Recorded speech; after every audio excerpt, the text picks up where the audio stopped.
Welcome to RNQ academy.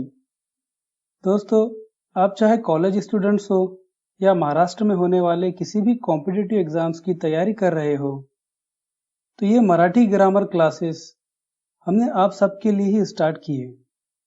इसमें आपको complete Marathi grammar पढ़ाया जाएगा, साथ ही साथ आपके ऑनलाइन टेस्ट भी लिए जाएंगे ताकि आप कोई भी कॉम्पिटिटिव एग्जाम्स आसानी से क्रैक कर सकें। इसलिए चैनल को सब्सक्राइब कीजिए और हर ज़रूरतमंद स्टूडेंट तक ये शेयर करें। आज का टॉपिक है स्वर। स्वर को इंग्लिश में वावेल्स कहते हैं और उर्दू में हुर्फ-ए इल्लत। मराठी वर्णमाला में टोटल स्वर या वावेल्स की तादाद 14 है। मराठी वर्णमाला में मौजूद वर्ण या अक्षरों को 3 हिस्सों में बांटा जाता है: स्वर, स्वरादि और व्यंजन। किस बिना पर या किस वजह से अक्षरों को 3 हिस्सों में बांटा गया है? अक्षरों को या वर्ण को उनके उच्चार या तलफ़्फ़ुज़ की बिना पर 3 हिस्सों में बांटा गया है। देखिए कैसे। किसी भी वर्ण या हुर्फ का उच्चार करने में हवा, होठ और ज़बान का बहुत अहम रोल होता है। हवा। वर्ण या अक्षरों का उच्चार या तलफ़्फ़ुज़ करते वक्त हमारे मुंह से हवा बाहर की तरफ आती है या अंदर की तरफ जाती है, और हवा का दबाव, एयर प्रेशर, कभी कम होता है और कभी ज्यादा होता है। मिसाल के तौर पर श, श, स, ह। जब हम इनका उच्चार करते हैं तब मुंह से हवा तेजी से या जोर से बाहर की तरफ निकलती है। लिप्स, होठ। जब हम अक्षरों का उच्चार या तलफ़्फ़ुज़ करते हैं या उन्हें बोलते हैं तब हमारे होठों में मुख्तलिफ किस्म की हरकत होती है। मिसाल के तौर पर जब हम अ, आ कहते हैं तो हमारे होठ एक दूसरे से दूर होते हैं या मुंह खुला रहता है। जब हम ऊ ऊ कहते हैं तो होठ गोल होते हैं, और जब हम प फ ब भ म कहते हैं तो नीचे का होठ ऊपर के होठ को छूता है या स्पर्श करता है। उसी तरह जबान। बहुत से वर्ण या अक्षर ऐसे हैं जिनका उच्चार या तलफ़्फ़ुज़ करते वक्त हमारी जबान या जीभ मुंह में मौजूद मुख्तलिफ हिस्सों को छूती है। मिसाल के तौर पर जब हम त, थ, द, ध, न कहते हैं तब जीभ सामने के ऊपर के दांतों को छूती है। जब हम ट, ठ, ड, ढ, न कहते हैं तब जीभ या जबान की नोक दांतों के ऊपर के हिस्से को छूती है या स्पर्श करती है। स्वर, वावेल हुर्फ-ए इल्लत। स्वर किसे कहते हैं? ज्या वर्णाचा उच्चार स्वतंत्रपणे पूर्ण होतो त्या स्वर असे म्हणतात। स्वतंत्रपणे म्हणजे उच्चाराच्या वेळी स्वर दूसरे कोणत्याही वर्णाची मदद घेत नाही। जिन हुर्फों का उच्चार या तलफ़्फ़ुज़ आजादाना तौर पर पूरा होता है उन्हें स्वर कहते हैं। स्वतंत्रपणे, आजादाना तौर पर यानी तलफ़्फ़ुज़ करते वक्त स्वर किसी दूसरे हुर्फ की मदद नहीं लेते। स्वर की दूसरी तारीफ या डिफिनेशन क्या है? ज्या वर्णाचा उच्चार करताना ओठांच्या एकमेकांशी किंवा जिभेच्या मुखातील कोणत्याही अवयवांशी स्पर्श होत नाही त्यांना स्वर असे म्हणतात। यानी जिन वर्ण या हुर्फों का उच्चार या तलफ़्फ़ुज़ करते वक्त होठ एक दूसरे को नहीं छूते या जबान या जीभ मुंह में मौजूद कोई भी हिस्से को नहीं छूती, उसे स्वर कहते हैं। मराठी वर्णमाला में टोटल 14 स्वर है। पहले मराठी वर्णमाला में 12 स्वर थे, बाद में 2 नए स्वर ए और ओ शामिल किए गए, तो अब टोटल मराठी वर्णमाला में 14 स्वर हैं। वो 14 स्वर ये है: अ, आ, ई, ई, उ, ऊ, रू, लू, ए, ओ, औ, ए, अ। ये 14 स्वर में से ये 2 नए स्वर है, ए और ओ। ए और ओ इंग्लिश जबान के असर से मराठी जबान में आए हैं। ये वर्ड्स देखिए, bat, camera, battery, ball, goggle, sauce, mall. इसका मतलब ये कि इंग्लिश जबान से जो अल्फाज मराठी जबान में आए हैं उन्हें मराठी में लिखने के लिए ये दो नए वावेल्स या स्वर का मराठी वर्णमाला में इस्तेमाल किया जाता है। स्वरांचे प्रकार, टाइप्स ऑफ वावेल्स, उर्फ इल्लत की किस्में। स्वर या वावेल्स के तीन किस्में या तीन टाइप्स है। नंबर 1 ह्रस्व स्वर, नंबर 2 दीर्घ स्वर, नंबर 3 संयुक्त स्वर। ह्रस्व स्वर को इंग्लिश में शॉर्ट वावेल कहते हैं और उर्दू में मुख्तसर हुर्फ इल्लत कहते हैं। इसका मतलब ये कि ह्रस्व स्वर छोटे स्वर है। छोटे या मुख्तसर स्वर होने की वजह से इनका तलफ्फुज या उच्चार करने के लिए कम वक्त लगता है। दीर्घ स्वर को इंग्लिश में लॉन्ग वावेल कहते हैं और उर्दू में तवील हुर्फ इल्लत कहते हैं। यानी दीर्घ स्वर बड़े या लंबे स्वर है। बड़े या लंबे स्वर होने की वजह से दीर्घ स्वर का तलफ्फुज या उच्चार करने के लिए ज्यादा वक्त लगता है। संयुक्त स्वर। संयुक्त स्वर क्या है? संयुक्त स्वर को इंग्लिश में कंपाउंड वावेल या जॉइंट वावेल कहते हैं और उर्दू में जोड़ हुर्फ इल्लत या मुरक्कब हुर्फ इल्लत कहते हैं। संयुक्त स्वर दो स्वर या दो वावेल से मिलकर बना है। यानी दो स्वर या दो वावेल से एक संयुक्त स्वर या कंपाउंड वावेल बनता है। तो ह्रस्व स्वर किसे कहते हैं? ज्या स्वरांचा उच्चार करण्यासाठी कमी वेळ लागतो त्या स्वरांना ह्रस्व स्वर असे म्हणतात। या स्वरांचा उच्चार आखुड़ होतो। जिन स्वर का तलफ्फुज या उच्चार करने के लिए कम वक्त लगता है उन्हें ह्रस्व स्वर कहते हैं।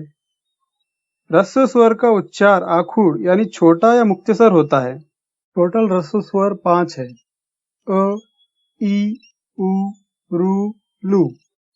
दीर्घ स्वर लॉन्ग वावेल्स। ज्या वर्णाचा उच्चार करण्यासाठी जास्त वेळ लागतो त्यांना दीर्घ स्वर असे म्हणतात। या स्वरांचा उच्चार लांबट होतो। जिन स्वर का तलफ्फुज या उच्चार करने के लिए ज्यादा वक्त लगता है उसे दीर्घ स्वर कहते हैं। दीर्घ स्वर का उच्चार लांबट यानी लंबा या तवील होता है। मराठी वर्णमाला में 3 दीर्घ स्वर हैं, आ, ई, उ। संयुक्त स्वर जॉइंट वावेल्स। दोन स्वर एकत्र येऊन बनलेले स्वरांना संयुक्त स्वर असे म्हणतात। संयुक्त स्वर दीर्घ उच्चाराचे आहे। दो स्वर या दो वावेल से मिलकर बनने वाले स्वर को संयुक्त स्वर कहते हैं। क्योंकि संयुक्त स्वर दो स्वर से मिलकर बने हैं इसलिए इनका उच्चार या तलफ्फुज करने के लिए ज्यादा वक्त लगता है। इसलिए संयुक्त स्वर तवील तलफ्फुज या दीर्घ उच्चार के है। संयुक्त स्वर टोटल 4 है। ए, ओ, औ। ए, आ और दोनों में से कोई एक ई से मिलकर बना है। ए, आ और ई या ई से मिलकर बना है। उसी तरह ओ, आ और ऊ से मिलकर बना है और औ, आ और ऊ से मिलकर बना है। मात्रा। मात्रा यानी मेजर करना, पैमाइश करना या किसी चीज को नापना। जिस तरह वेट या वजन को किलोग्राम में गिना या मेजर किया जाता है, टाइम को मिनट या आवर में नापा या मेजर किया जाता है, उसी तरह स्वर या वावेल के उच्चार या तलफ्फुज के लिए जो वक्त लगता है उसे मात्रा से गिना या मेजर किया जाता है। उच्चार करण्यास लागणाऱ्या कालावधीवरून एखादा स्वर हा ह्रस्व स्वर आहे की दीर्घ स्वर आहे हे ठरवितात, त्यांना मात्रा असे म्हणतात। उच्चार या तलफ्फुज करने के लिए लगने वाले वक्त से ये तय या ये डिसाइड होता है कि स्वर ह्रस्व स्वर है या दीर्घ स्वर है। इसी को मात्रा कहते हैं। एक मात्रा और दो मात्रा। ह्रस्व स्वरांचा उच्चार करण्यासाठी जो वेळ लागतो त्याला एक मात्रा म्हणतात. ह्रस्व स्वर के उच्चार करने के लिए जो वक्त लगता है उसे एक मात्रा कहते हैं. दोन मात्रा. दीर्घ स्वर व संयुक्त स्वरांचा उच्चार करण्यासाठी जो वेळ लागतो त्याला दोन मात्रा म्हणतात. दीर्घ स्वर और संयुक्त स्वर का उच्चार करने के लिए जो वक्त लगता है उसे दोन मात्रा कहते हैं. एक मात्रा छोटा है और दोन मात्रा बड़ा है. ह्रस्व स्वर के उच्चार को कम वक्त लगता है इसलिए उन्हें एक मात्रा कहते हैं. लेकिन दीर्घ स्वर और संयुक्त स्वर के उच्चार को ज्यादा वक्त लगता है इसलिए उन्हें दोन मात्रा कहते हैं. उच्चार स्थानावरून स्वरांचे दोन प्रकार पडतात. स्वर या वावेल का उच्चार या तलफ्फुज करने के लिए कितना वक्त लगता है, इस बुनियाद पर स्वर की तीन किस्में हमने देखी है. लेकिन स्वर का उच्चार स्थान या स्वर का उच्चार या तलफ्फुज किस जगह से हो रहा है, इस बुनियाद पर स्वर या वावेल की दो किस्में हैं, सजातीय स्वर और विजातीय स्वर. सजातीय स्वर और विजातीय स्वर हमेशा दो दो की जोड़ियों में या दो दो के ग्रुप में आते हैं. ये याद रखिए, इंपॉर्टेंट है. सजातीय स्वर. सजातीय स्वर को इंग्लिश में होमोजीनस वावेल या सेम वावेल कहते हैं और उर्दू में एकसाहुरुपे इल्लत कहते हैं. एकाच उच्चार स्थानामधून उच्चारल्या जाणाऱ्या स्वरांना सजातीय स्वर असे म्हणतात. एक ही उच्चार की जगह से उच्चार या तलफ्फुज किए जाने वाले स्वर को सजातीय स्वर कहते हैं. सजातीय स्वर की तीन जोड़ियां हैं. आ की जोड़ी, ई की जोड़ी, ऊ की जोड़ी. ये दो दो के तीन जोड़ियां या ग्रुप है. इन तीनों ग्रुप में दूसरे स्वर का उच्चार पहले स्वर के उच्चार को बढ़ाकर या लंबाकर किया गया है. जैसे आ के उच्चार को लंबाकर आ का उच्चार किया गया है. ई के उच्चार को लंबाकर ई का उच्चार किया गया है. ऊ के उच्चार को लंबाकर ऊ का उच्चार किया गया है. ए, ऐ, ओ, औ ये संयुक्त स्वर है और इन्हें सजातीय स्वर में शामिल नहीं किया गया है. क्यों नहीं किया गया है? हम ऐसा कह सकते हैं क्योंकि ये जो स्वर है, संयुक्त स्वर, दो मुख्तलिफ स्वर से मिलकर बने हैं. विजातीय स्वर. विजातीय स्वर को इंग्लिश में हेट्रोजीनस वावेल या डिफरेंट वावेल्स कहते हैं और उर्दू में मुख्तलिफ हुर्फे इल्लत कहते हैं. भिन्न उच्चार स्थानामधून उच्चारल्या जाणाऱ्या स्वरांना विजातीय स्वर असे म्हणतात. भिन्न यानी मुख्तलिफ तलफ्फुज की जगह से उच्चार या तलफ्फुज किए जाने वाले स्वर को विजातीय स्वर कहते हैं. विजातीय स्वर की एग्जाम्पल देखिए. अ, ई, अ, उ, ई, ए, उ, ई, औरु, अरु. यानी ऐसे दो अलग अलग उच्चार या तलफ्फुज के जितने भी जोड़ियां बनती है वो सब विजातीय स्वर में आती है.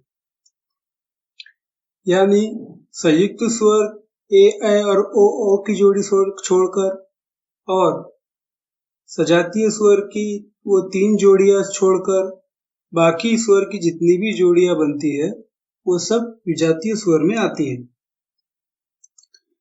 याद रखें कि ऐ और औ इन्हें स्वर की किसी भी किस्म में या किसी भी टाइप में शामिल नहीं किया गया है.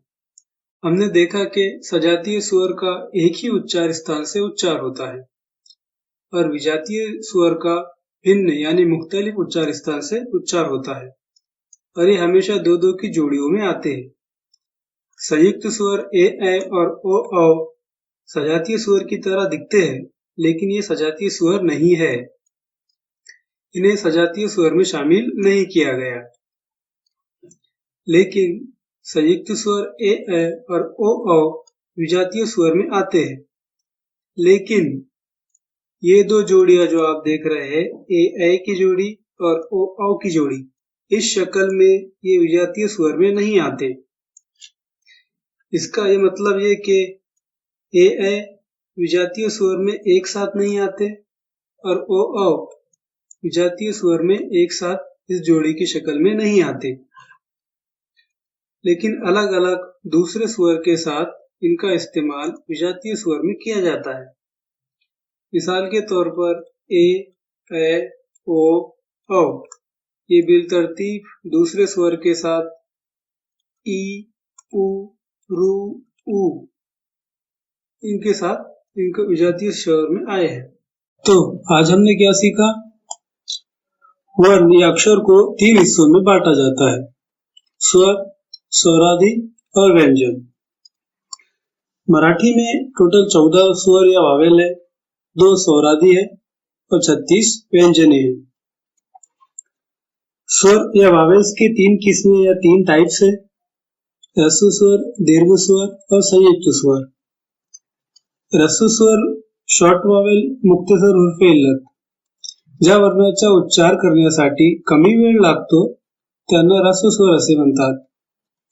जिन स्वर का उच्चार या तलफ्फुज करने के लिए कम वक्त लगता है उसे ह्रस्व स्वर कहते हैं. ह्रस्व स्वर टोटल 5 है: अ, ई, उ, रू, लू. दीर्घ स्वर लॉन्ग वावेल या तवील उर्फे इल्लत. ज्या वर्णाचा उच्चार करण्यासाठी जास्त वेळ लागतो त्या स्वरांना दीर्घ स्वर असे म्हणतात. जिन स्वर या वावेल का उच्चार या तलफ्फुज करने के लिए ज्यादा वक्त लगता है उसे दीर्घ स्वर कहते हैं. आ, ई, उ ये 3 दीर्घ स्वर है. संयुक्त स्वर कंपाउंड वावेल या जॉइंट वावेल या मुरक्कब उर्फे इल्लत. 2 स्वर एकत्र येऊन तयार होणाऱ्या स्वरांना संयुक्त स्वर असे म्हणतात. संयुक्त स्वर टोटल 4 है: ए, ओ, औ.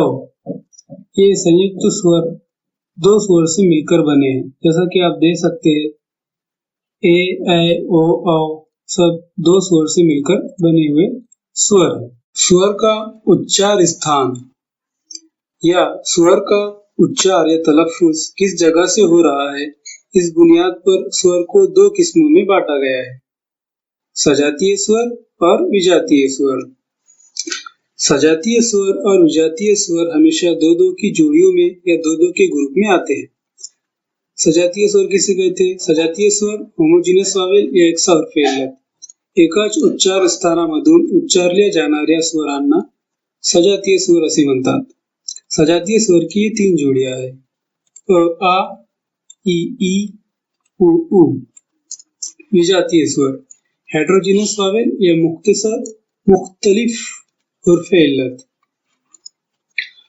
भिन्न उच्चार स्थानामधून उच्चारल्या जाणाऱ्या स्वरांना विजातीय स्वर असे म्हणतात. विजातीय स्वर की ये मिसालें हैं: अ, ई, अ, उ, ई, ए, उ, ए, अरू, आरू, उ, ई वगैरह. यानी सजातीय स्वर की ये 3 जोड़ियां छोड़कर और संयुक्त स्वर ए, ओ को छोड़कर बाकी वावेल्स के जितनी भी जोड़ियां बनती है वो विजातीय स्वर में आती है. संयुक्त स्वर ए, ओ ये सजातीय स्वर में नहीं आते. सजातीय स्वर की तरह दिखते हैं लेकिन सजातीय स्वर में इनका शुमार नहीं होता. क्यों नहीं होता? हम ये कह सकते हैं कि संयुक्त स्वर ए और ओ ये 2 मुख्तलिफ स्वर से मिलकर बने हैं, इसलिए इनका शुमार सजातीय स्वर में नहीं होता. और स्वर ए और ओ ये इंग्लिश जबान से मराठी जबान में आए हैं और इनका शुमार किसी भी ही वावेल की किस्म में या वावेल की टाइप में नहीं होता. ये वावेल या स्वर है लेकिन इन्हें किस किस्म में रखा जाए ये अभी डिसाइड नहीं हुआ है. नेक्स्ट लेक्चर में हम स्वरादि और व्यंजन के बारे में स्टडी करेंगे. जो कि एग्जाम पॉइंट ऑफ व्यू से काफी इम्पोर्टेंट टॉपिक है।